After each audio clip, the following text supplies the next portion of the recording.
Hey, what up, what up? It's your boy Toby D. You have now tuned in to my Christian audio podcast, Faith Football Fans. Listen, I'm just going to jump right on into it. I don't need time to really look at the game again in order to assess the things that I'm seeing jumping out after 3 preseason games. Number one, Grady Jarrett is a beast at the new position at the nose tackle, defensive tackle position.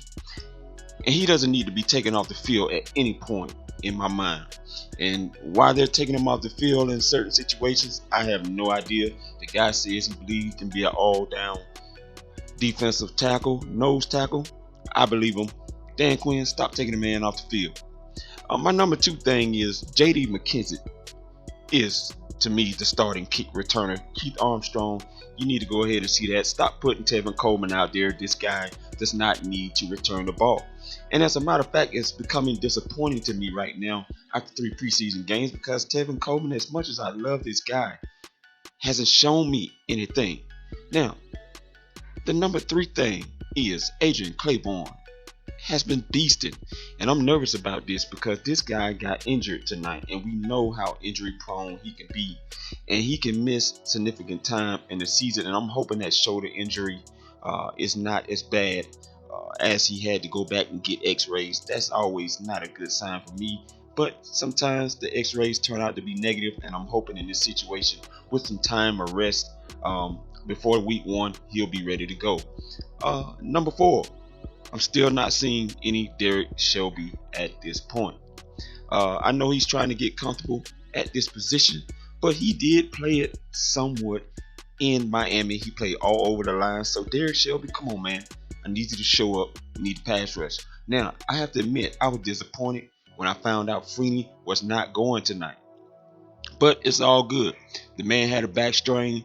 Hey, let's rest him up for week one. We know what he already brings to the table. But as far as Vic Beasley goes, Vic, listen, I love you, man, but I'm tired of seeing you getting bullied at the line of scrimmage all the time, man. You got to stop this. You did it in preseason week one. You was getting bullied all over the place, and you're doing it again, man.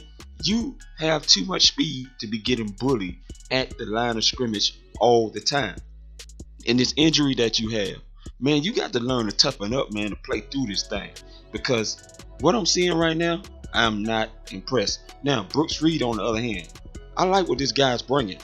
Now, if he can just finish the job and get some sacks, I think we'll be fine with him. His slimming down has definitely helped him. I like what Rashid Hegman was doing tonight. He was popping up a little bit, and the guy was a little feisty tonight, and I like that in him. But there are some other people, man. I think we pretty much know, man. I am not a fan of Paul Warlow starting at any capacity. I'm sorry, you can't convince me of that. I'm not convinced. You need to let these two rookies, Deion Jones and Devondre Campbell, get out there and do their thing. That's all I got to say on that. I like Sean Witherspoon, but let them rookies do their thing. And if they don't, then you bring Paul Warlow out there and Sean Witherspoon out there for veteran help if you need to. But as far as them starting over these rookies, man, you have nothing to lose. Keanu Neal, I truly hope he is okay.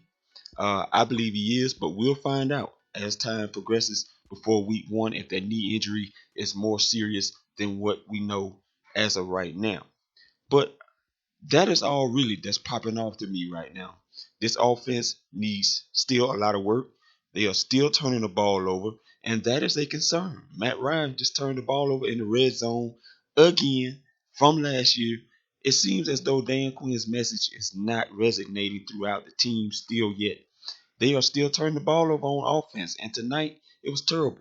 Yes, it's preseason, but I'm not going to get too overreactive because to me, there's not really much you're going to know about this team until after week one when they really unveil everything that they're trying to do from a pass rush standpoint, from a coverage standpoint, and on an offensive standpoint. But I'm going to leave it at that. I've gone over my music, but it is what it is. I want you to please, hey, subscribe, comment, man. Let me know what you're feeling right now.